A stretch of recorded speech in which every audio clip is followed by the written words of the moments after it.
Hey everyone, today I want to do a funny little quick video on everybody's favorite Dwarven engineer, Torbjorn, and his effect on the game, and particularly on defense, mostly on defense, what he's capable of doing on a control point or holding an area just on lockdown, essentially making him difficult to deal with in the fact that he doesn't do a ton of damage. He's not a massive threat, but he's an annoyance. He's a menace. He's somebody that you have to at least consider in every situation when you're taking a point where he's guarding it and his sentry is up. Maybe be particularly more annoying to an enemy team trying to take a point, trying to deconstruct your defense by being unpredictable, being aggressive, being somebody that isn't just there to hit their turret over and over and keep it alive, but somebody that keeps shifting the defensive structure of your team and forces an enemy to tackle a room, to attack a room in a certain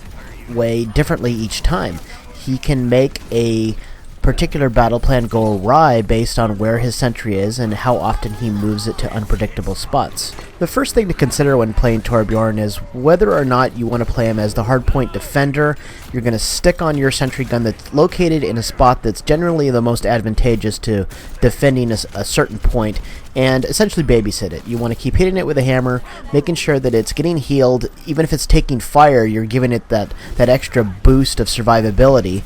And you need it in a particular spot. I mean, this spot is, anybody that's going to try to tackle it has to be a range damage dealer, and it needs to be in an area that isn't going to suffer from splash damage from grenades or rockets.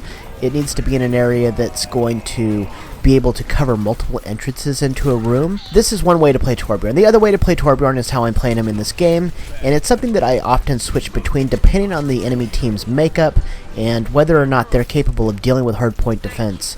And so what I end up playing in this game is a Torbjorn that I consider more of a skirmisher, somebody that's unpredictable, somebody that purposely moves their turret around the room into different locations. The goal here is to get a sentry to level 2. If it does die, you collect the scrap and you move it to a different location in the room. You don't want to put it in a random spot, although sometimes it's funny if you do, because it's in an area that the enemy team just does not expect there to be a turret.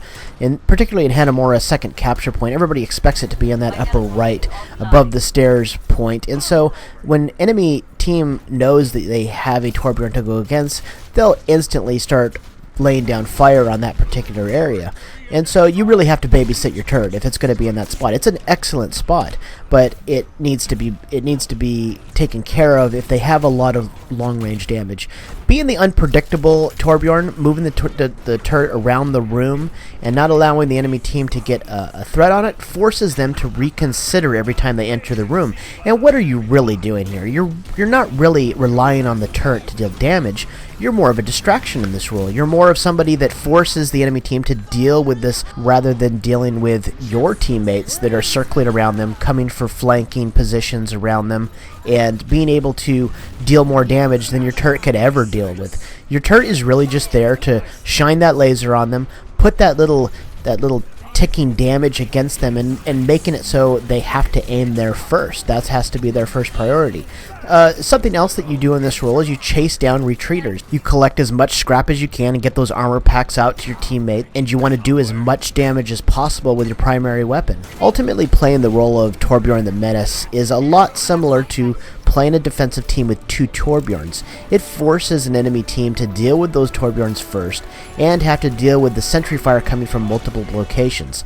You're not quite that effective, but you're moving the turret around enough that they have to account for you. You're a menace to their battle plan. As always, guys, I hope you found this useful. I encourage you to give this type of Torbjorn playstyle a try. It's different than what you might play, and I think you might find it fun, and on a particular team it might be pretty effective. Have fun out there, guys. Give attacking teams some turret nightmares, and I'll see you in game.